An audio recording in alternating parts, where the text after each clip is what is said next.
नमस्कार, स्वागत है आप सभी का। मैं हूं कृतिका और देश का सबसे भरोसेमंद चैनल डीडी न्यूज पर लेकर हाजिर हूं आपका अपना पसंदीदा शो खबरों का सरपंच न्यूज पंच। और इस कार्यक्रम के जरिए हम आप तक हर रोज पहुंचाते हैं वो तमाम खबरें जिन पर रहती है हम सभी की नजर। और न्यूज पंच में सिर्फ खबर नहीं होती बल्कि होती है हर एक खबर की पूरी पड़ताल। साथ ही तथ्यों और आंकड़ों के जरिए आपको समझाते हैं एक एक बिंदु।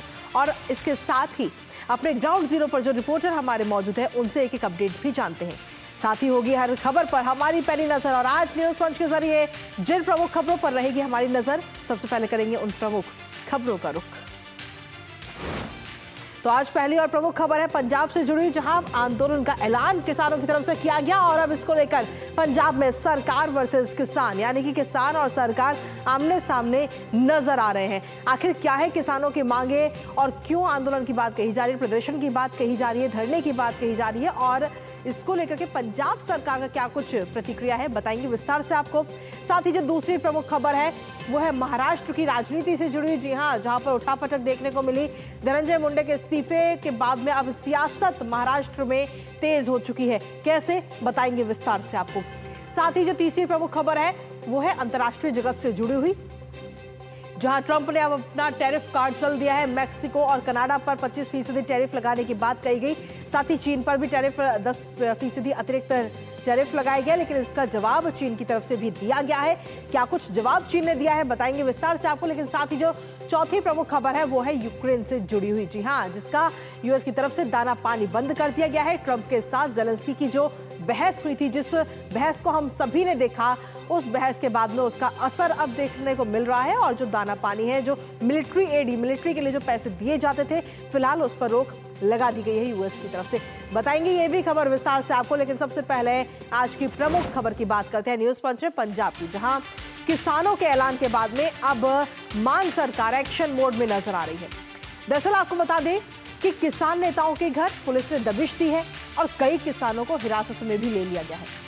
दरअसल पंजाब में अपनी मांगों को लेकर किसान प्रदर्शन कर रहे हैं और 5 मार्च को चंडीगढ़ में धरना देने का भी फैसला किया गया। बीते कल की अगर हम बात करें तो किसानों और मुख्यमंत्री भगवंत मान के बीच बैठक हुई, जिसमें तीखी बहस हो गई। और इसके बाद मुख्यमंत्री संयुक्त किसान मोर्चा के नेताओं के साथ जो ये बैठक चल रही थी, उस बैठक को बीच में ही छोड़कर बाहर चले गए। कुल मिलाकर अगर देखें तो ये नाराजगी अब और भी बढ़ती जा रही है। भगवंत मान की नाराजगी के बाद किसानों पर ये एक्शन लिया जा रहा है। करेंगे बात इसको लेकर, लेकिन साथ ही आपको बताएंगे अलग अलग प्रतिक्रिया। और उससे पहले एक नजर खबर से जुड़े हुए कुछ अहम बिंदुओं पर। तो पंजाब सरकार और किसानों के बीच सीधे तौर पर एक टकराव देखने को मिल रहा है। चंडीगढ़ में प्रदर्शन से पहले किसानों पर यह एक्शन लिया गया है।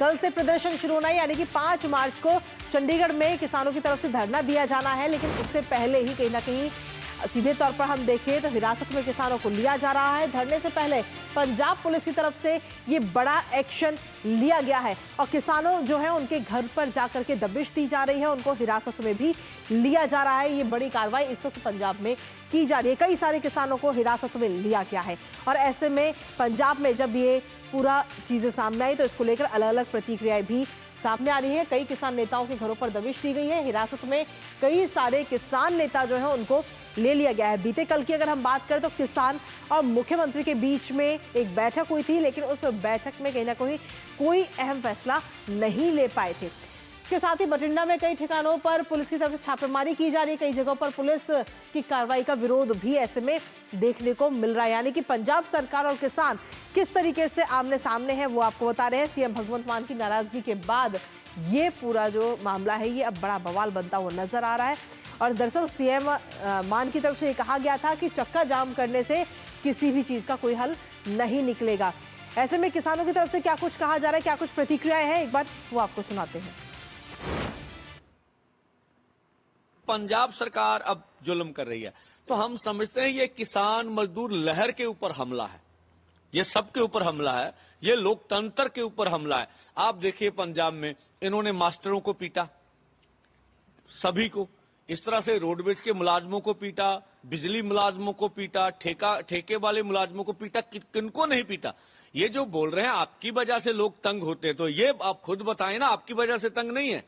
आप तो बोलते थे हम लोग नया बदलाव लाएंगे, कौन सा बदलाव आ गया? मैं समझता हूं बिना वजह हर रोज लोगों को तंग परेशान करना, व्यापारियों को तंग परेशान करना, ये ठीक नहीं होता। तो उनकी जो जायज मांगे हैं उन पे तो हम हर रोज चर्चा करते हैं, हम तो बात करते हैं, मिलते हैं, उनसे बात होती रहती है। पर लेकिन मैं समझता हूँ अननेसेसरली जो है पंजाब को ऐसा माहौल ना बनाए जिससे मैं समझता हूँ पंजाब का जो कारोबार है प्रभावित हो, पंजाब के लोग प्रभावित हो। भगवंत मान साहब, पंजाब की आपदा की सरकार ने एमएसपी पर टॉप अप देने का वादा किया था, किसान कर्जा माफ करने का वादा किया था, कृषि इंफ्रास्ट्रक्चर एवं नए आधुनिक बीज किसानों को मुफ्त देने का वादा किया था।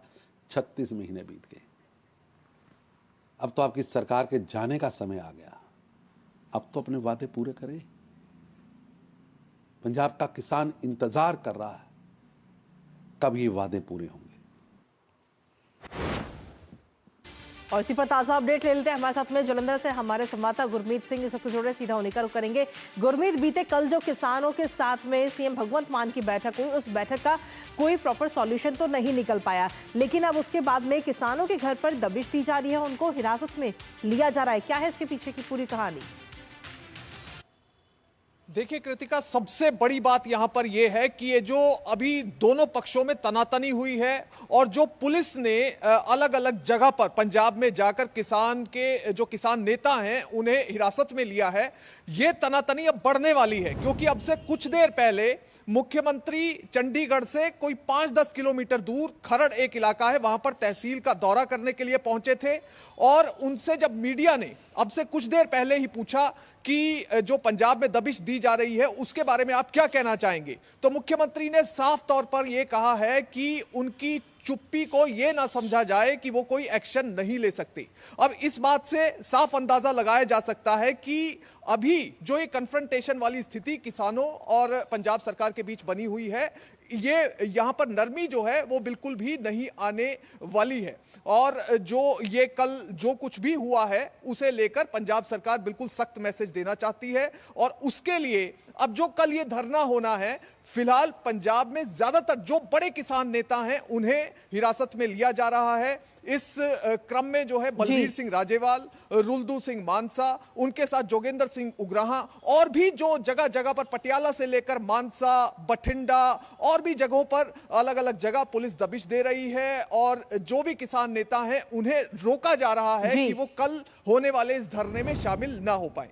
ठीक है, फिलहाल बहुत बहुत शुक्रिया गुरमीत, तमाम जानकारी और अपडेट्स हमारे साथ साझा करने के लिए। इस खबर पर अपनी नजर बनाए रखिएगा। और इसी के साथ अब न्यूज पंच में आगे बढ़ते हुए अगली प्रमुख खबर का रुख कर लेते हैं। महाराष्ट्र की राजनीति से जुड़ी अगली खबर, जहां काफी उथल पुथल इस समय नजर आ रही है। महाराष्ट्र सरकार में मंत्री धनंजय मुंडे ने अपने पद से इस्तीफा दे दिया, जिसे मुख्यमंत्री देवेंद्र फडणवीस ने स्वीकार भी कर लिया है। दरअसल बीड जिले के एक गांव के सरपंच संतोष देशमुख की हत्या के मामले में धनंजय मुंडे के करीबी वाल्मीकि कराड को मास्टरमाइंड बताया गया और इसके बाद से ही धनंजय मुंडे पर अपने पद से इस्तीफा देने का दबाव था। इस्तीफे के बाद धनंजय की प्रतिक्रिया भी इस वक्त सामने आई है और उनका कहना है कि उन्होंने तबीयत खराब होने के चलते ही इस्तीफा दिया है। अपने संवाददाता से करेंगे बात, लेकिन उससे पहले आपको दिखाते हैं सरपंच हत्याकांड की पूरी टाइमलाइन कि आखिर कब कब और क्या कुछ हुआ है। तो महाराष्ट्र में मंत्री धनंजय मुंडे का ये इस्तीफा इस वक्त सामने आया है। सरपंच हत्याकांड को लेकर इस्तीफे का दबाव उन पे पिछले कई दिनों से लगातार बना हुआ था और मर्डर का आरोपी था धनंजय का करीबी, जिस पर यह पूरा मामला सामने आया। इस्तीफे पर धनंजय मुंडे की तरफ से अब प्रतिक्रिया भी सामने आ चुकी है और उन्होंने सीधे तौर पर कहा है कि तबीयत खराब होने के चलते उन्होंने अपने पद से इस्तीफा दिया है। ये बात धनंजय मुंडे की तरफ से कही गई है, लेकिन अब उनके इस्तीफे देने के बाद में कहीं ना कहीं पूरा जो महाराष्ट्र की सियासत है वो काफी तेज होती हुई नजर आ रही है। सरपंच हत्याकांड में अभी तक क्या कुछ कब कब हुआ है, पूरी टाइमलाइन क्या है, एक बार उस पर भी नजर डाल लेते हैं।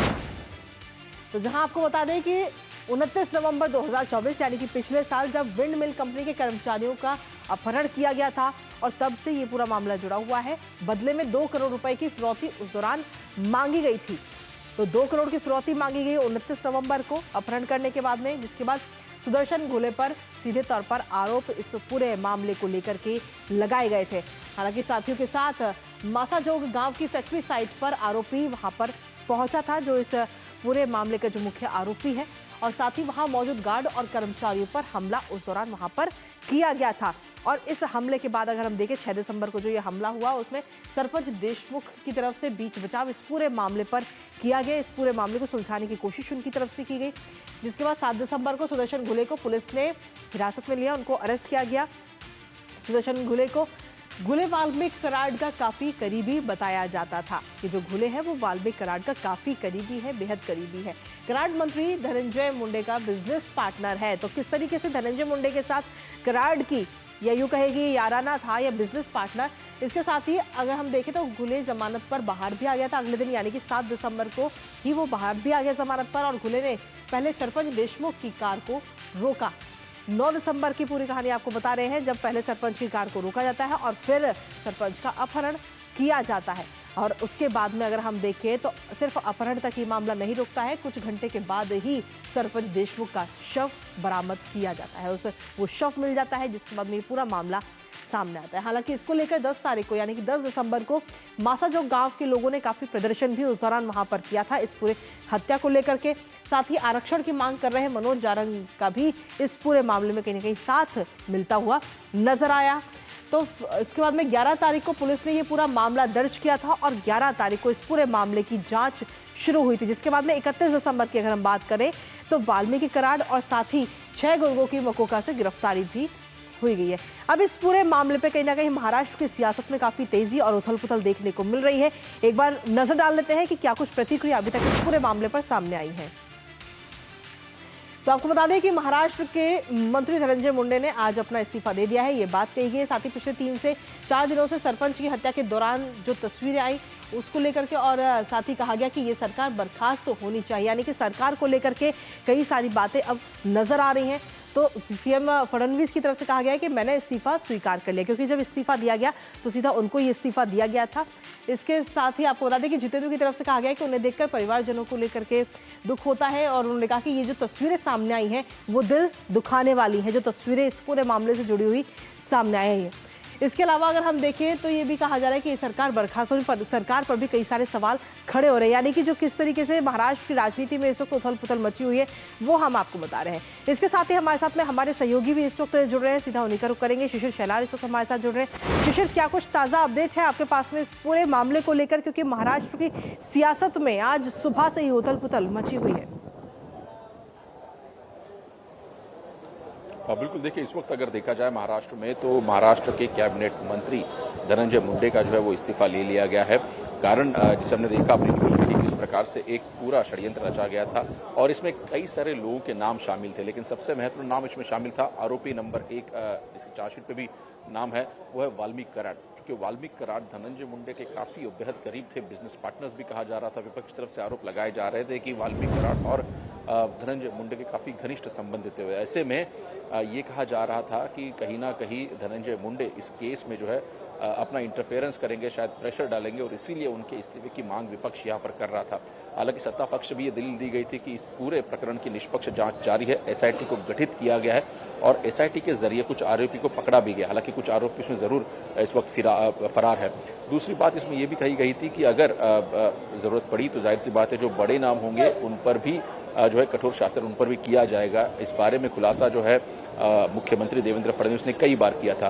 क्योंकि अब जिस प्रकार से हमने देखा कि कल से मीडिया में जो पिक्चर्स इस पूरे हत्याकांड के बारे में जो इमेजेस है वो सामने है, उसके बाद हमने देखा कि फिर से जो एक बार प्रेशर था वो धनंजय मुंडे पर बढ़ गया और उसके बाद हमने देखा कि धनंजय मुंडे ने जो है आज इस्तीफा दिया।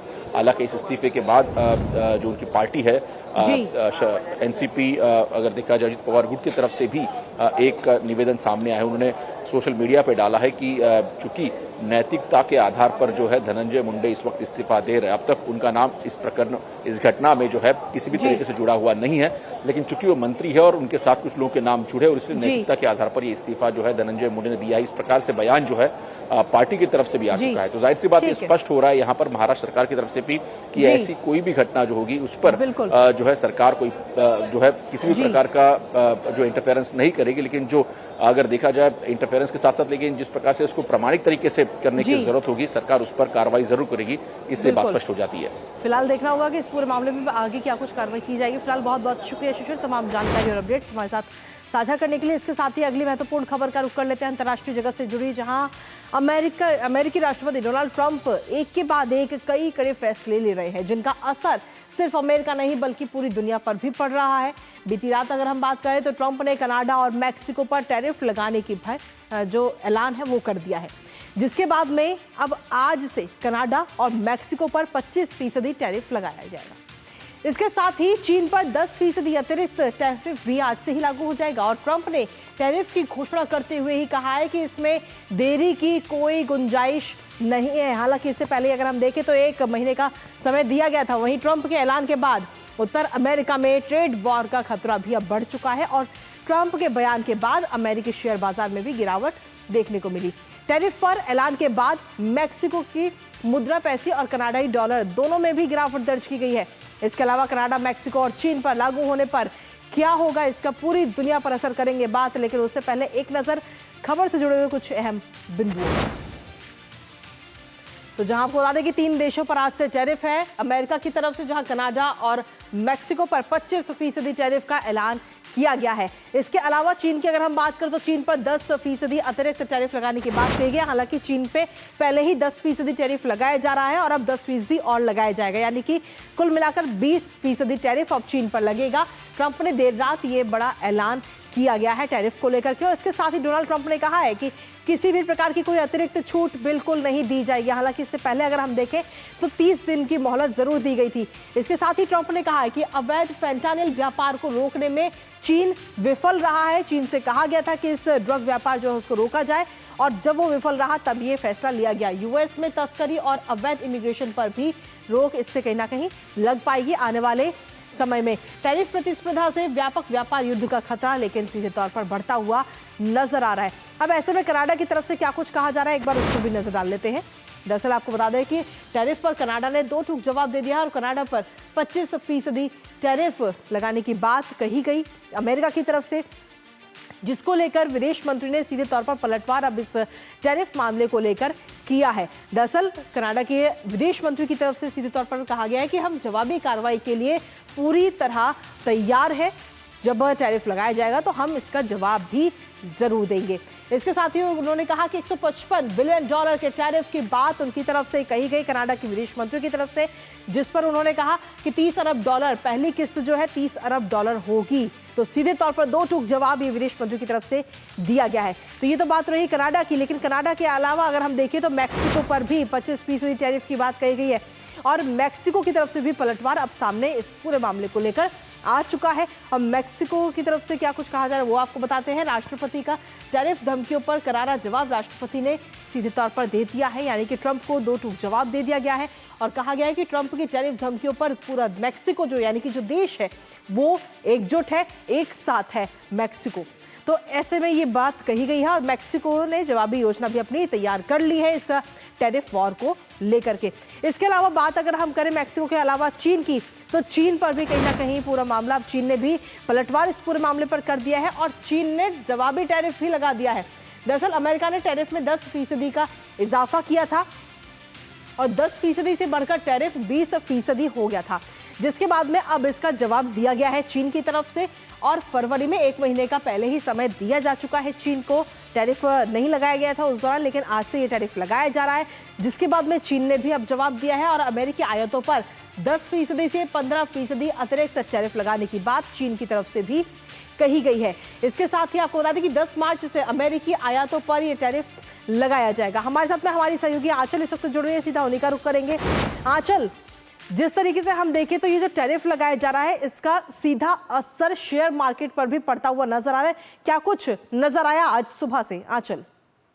कृतिका, जब ट्रंप ने शपथ ली थी तो उस वक्त उन्होंने कहा था कि we will make America great again, और ये उनकी मजबूरी और विवशता है क्योंकि उनका fiscal deficit, job employment, retail sector जूझ रहा है महंगाई से। और टैरिफ की जहां तक बात है, टैरिफ को बहुत ही आसान शब्दों में अगर हम समझें तो टैरिफ वो शुल्क होता है जो भी चीज़ें आयात की जाती हैं कंपनी के द्वारा किसी दूसरे देश की, तो उस पर टैरिफ लगाया जाता है। मसलन अगर भारतीय कंपनियां 10 लाख रुपए की कार अमेरिका में भेजती हैं तो उनको उस पर जो टैक्स देना होगा वो 2.5%, यानी वही कार आपको 10 लाख की जगह 12.5 लाख की पड़ेगी और वो पैसा सीधे जाएगा खाते में, यानी कि ट्रंप के। और यहाँ पर उनके लिए व्यवस्था इसलिए भी बहुत इंपॉर्टेंट हो जाती है कि कैसे वो अपने रेवेन्यू को जनरेट करेंगे। रेवेन्यू जनरेट होगा तो उनका जॉब एम्प्लॉयमेंट जो है कई अलग अलग सेक्टर्स में जो पेरोल डेटा है वो बढ़ेगा। इसमें वॉरेन बफेट साहब जो बहुत बड़े इन्वेस्टमेंट बैंकर हैं, उनका मानना है कि जिस ट्रेड वॉर को अपनी विस्तारवादी और संरक्षणवादी नीति के आगे ट्रंप अब हवा दे रहे हैं, अब बाकी देश भी चुप नहीं बैठेंगे। जैसा कि चीन जो रेसिप्रोकल टैक्स लगा रहा है, मेक्सिको ने भी कुछ ऐसा ही किया है। और यही वजह थी कि यूरोपियन यूनियन की अध्यक्षा जब यहां आई तो उनके लिए एक्सप्लोरेबल और इजी मार्केट रहा भारत, कि किस तरह से यूरोपियन यूनियन पर भी टैक्स यानी जो टैरिफ है वो ट्रंप लगा रहे हैं। अब रहा सवाल शेयर मार्केट्स का, तो सीधी सी बात है कि जो शेयर मार्केट रहे, यानी कि अगर हम बात करें एशियाई बाजारों की, वो टूटते हुए नजर है, लेकिन भारतीय शेयर बाजारों पर जो शुरुआती 200 पॉइंट्स डाउन था, अभी मात्र 90 पॉइंट्स डाउन मार्केट काम कर रहा है सपाट दायरे में। और सिर्फ वही स्टॉक्स यानी कि वही सेक्टर्स जो कहीं ना कहीं अमेरिकी जो अर्थव्यवस्था है उससे कनेक्टेड है, आईटी के ब्लू चिप्स, वो गिरावट में है, वो भी उनके लिए अच्छा है जो ब्लू चिप्स में निवेश यानी कि जो करना टैरिफ का फैसला है उसका सीधा असर इस वक्त शेयर मार्केट पर भी पड़ता हुआ आंचल नजर आए। फिलहाल बहुत बहुत शुक्रिया तमाम जानकारी और अपडेट्स हमारे साथ साझा करने के लिए। और इसी के साथ चौथी प्रमुख खबर का रुख कर लेते हैं, जहां आपको बता दें कि ज़ेलेंस्की और ट्रंप की बैठक में हुई बहसबाजी तो हम सभी ने देखी, पूरी दुनिया ने देखी, जिसके बाद अब ट्रंप एक के बाद एक बड़े आदेश ले रहे हैं। टैरिफ लगाने के साथ ही डोनाल्ड ट्रंप ने यूक्रेन को दी जाने वाली सभी सैन्य सहायता पर भी रोक लगाने का आदेश दे दिया है। अमेरिका का फैसला केवल यूक्रेन को दी जा रही आर्थिक मदद खत्म करने से काफी ज्यादा है। हालांकि हम देखें तो ये पहले से ही वितरित की जा रही महत्वपूर्ण सैन्य सहायता को भी खतरे में डालता है। दरअसल ओवल ऑफिस में हुई बैठक में ज़ेलेंस्की ने रूस के साथ किसी भी शांति समझौते को सुनिश्चित करने के लिए सुरक्षा गारंटी की मांग अमेरिका से की थी, और इस पर ट्रंप ने नाराजगी व्यक्त करते हुए कहा था कि जब यूक्रेन शांति के लिए तैयार होगा तभी वो वापस आए। और अब ऐसे में इस महत्वपूर्ण बैठक के बाद यूरोपीय सहयोगियों ने तेजी से यूक्रेन को हथियार उपलब्ध कराने के लिए और शांति सैनिक भेजने की योजना बनानी शुरू कर दी। फिलहाल अब यूक्रेन की मुश्किलें बढ़ती जा रही हैं, करेंगे इसको लेकर चर्चा, लेकिन उससे पहले एक नजर इस खबर से जुड़े हुए कुछ अहम बिंदुओं पर।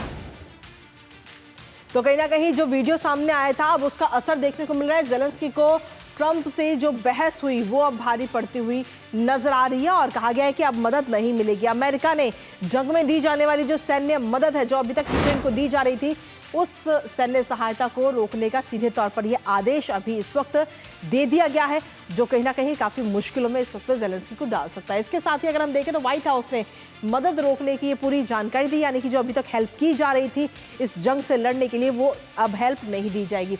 राष्ट्रपति ट्रंप का शांति समझौते पर सीधे तौर पर ये जोर दिया गया है। सहायता रोककर इसकी समीक्षा अमेरिका कर रहा है, यानी कि अभी पूरा देखा जाएगा। इसके साथ ही अगर हम देखें तो और क्या कुछ चीजें इस पर निकलकर सामने आ रही है, एक बार उस पर भी नजर डाल लेते हैं। पुतिन की को सीधे तौर पर हम देखें तो जहां एक तरफ यूक्रेन से दूरी हो रही है, लेकिन पुतिन के साथ नजदीकी बढ़ती हुई नजर आ रही है। रूस और अमेरिका से मिलने के रूस को दरअसल अमेरिका की तरफ से एक बड़ी राहत मिलती हुई नजर आ रही है। तल्ख संबंधों के में बहाली के लिए प्रतिबंधों में छूट रूस को दी जा सकती है। साथ ही आपको बता दें कि व्हाइट हाउस ने गृह और वित्त विभाग से ड्राफ्ट तैयार करने के लिए सीधे तौर पर यह बात कही गई है कि इसका पूरा जो ड्राफ्ट है वो तैयार किया जाए। इसके अलावा अगर हम देखें तो पूरी सूची तैयार की जाएगी छूट देने के लिए, किन किन चीज़ों में छूट रूस को दी जाएगी। आगामी दिनों में अगर हम देखें तो रूस के साथ में अमेरिका चर्चा कर सकता है, यानी कि एक तरह से देखें तो यूक्रेन से तो दूरियां हो ही रही हैं, यूक्रेन पर एक के बाद एक आदेश लगाए जा रहे हैं, टैरिफ लगाए जा रहा है, लेकिन वहीं दूसरी तरफ रूस के साथ मजबूती नजर आ रही है, संबंध बेहतर होते हुए नजर आ रहे हैं। हमारे साथ में हमारे सहयोगी अखिलेश इस वक्त जुड़ रहे हैं। अखिलेश सुमन, सीधा उनका रुख करेंगे। अखिलेश, क्या कुछ ताज़ा अपडेट है आपके पास में इस पूरे मामले को लेकर, क्योंकि रूस और यूक्रेन के इस युद्ध में अब अमेरिका कहीं ना कहीं रूस का सपोर्ट करता हुआ नजर आ रहा है और यूक्रेन से काफ़ी दूरी और बहसबाजी का वो वीडियो तो हम सभी ने देखा।